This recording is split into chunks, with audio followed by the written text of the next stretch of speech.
Ilivyo ada, sehemu ya pili, wageni karibuni. Mashabiki sugu, kila siku sitachoka kuwapigia makofi jamani. Tunarejea katika kaunti ya Turkana ambapo zaidi ya wakulima 200 wajitahidi kupiga njaa marufuku ni baada ya wao kupata mavuno bora ya mtama. Sasa hii ni kupitia ufadhili wa KEFRI, mashirika mengine ya Uholanzi vile.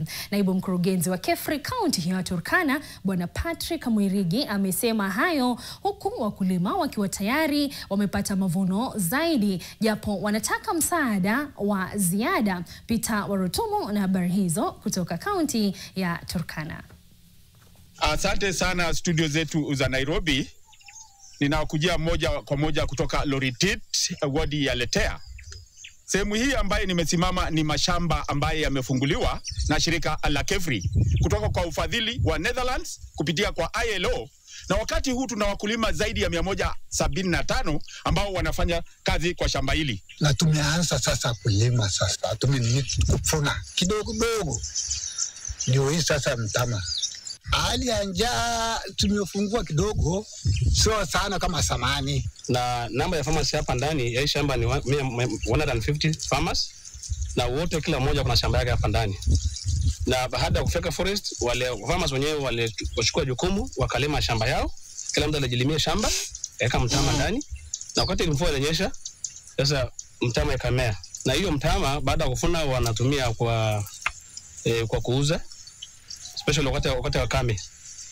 Wanapata ku exchange na mbuzi, alafu pia wanakula. Kwa wakati huu wamepata mavuno ya kwanza, wamepata vyakula. Hiyo kitu alisaidia wamama. Kitu cha kwanza ambaye anakuomba nataka hii mashamba ipanue.